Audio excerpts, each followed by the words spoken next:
Hey guys, you ready for some real talk? Let's have some real talk. Because some of us are angry with God right now. Some of you are bitter, disillusioned, detached. You've been keeping him at arm's length because he didn't give you what you asked for.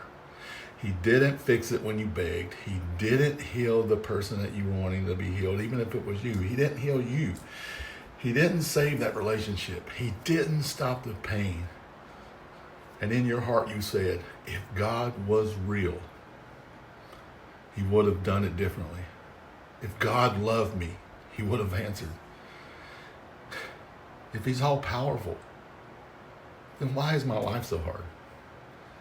So let's be honest in this space right here, because God already knows what you're thinking. You've thought of him like a divine vending machine, a holy genie in the sky. You put in a prayer, you wait, and if he doesn't deliver, you walk away disappointed, or worse, defiant. But please, please, please, please hear me now. That's not who God is. He's not your genie. He's not your butler. He's not your personal assistant in the sky. He is God. He is holy. He is sovereign. He rules the universe. He holds eternity in his hands. And you want to judge him based on a few decades of your personal pain? We just can't do that. See, some of you think your bad luck is proof that God either isn't real or isn't good. But it's not bad luck you've had. It's a broken world we live in. It's the scars of sin that stretch all the way back to Eden. You're blaming the Creator for the destruction we caused.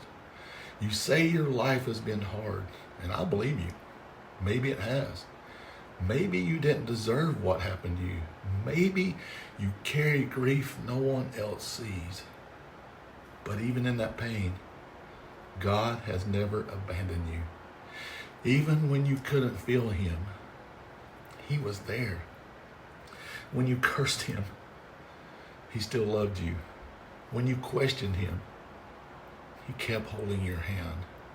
He wants to hold your hand through all of this.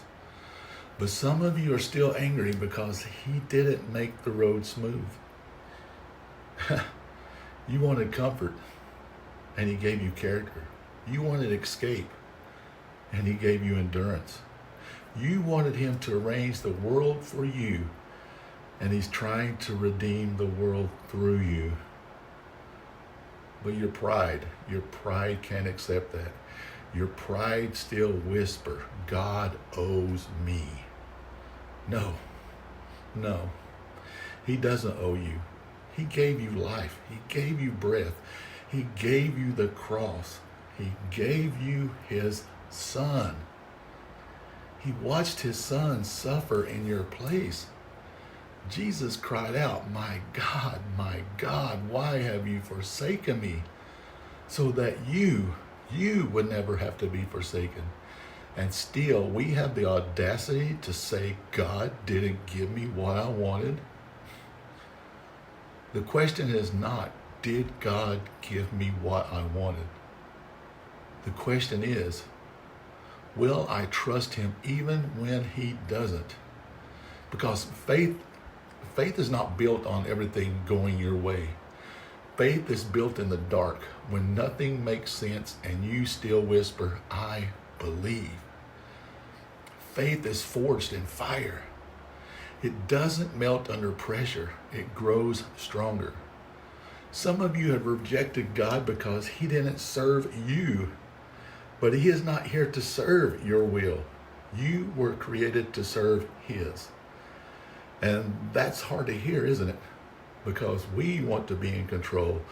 We want God to bless our plans, not surrender to his. But Jesus didn't say, follow me and I'll make life easy. He said, deny yourself, take up your cross, follow me. And here's the real truth. God may not give you everything you want, but he will give you everything you need for eternity. And eternity is what matters. Eternity is the real prize. This life is a vapor. The pain, the heartbreak, the injustice, none of it has the final word. The King does. Jesus does.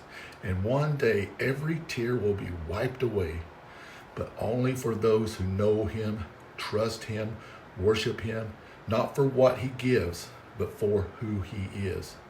So if your faith has been built on getting what you want, I'm begging you, tear that altar down. That's not faith. That's idolatry. But if you're ready to surrender, if you're ready to say, God, I trust you, even when even if you don't give me another thing, then you're beginning to understand what it really means to follow Jesus. Because he's not a genie, he's the King. And the King is returning. Will he find you faithful or still sulking that you didn't get your way? So, choose today who you will serve. Not your disappointment, not your comfort, not your pride, but the living God who gave everything to you. He gave you eternity. Be blessed, everyone. Love you.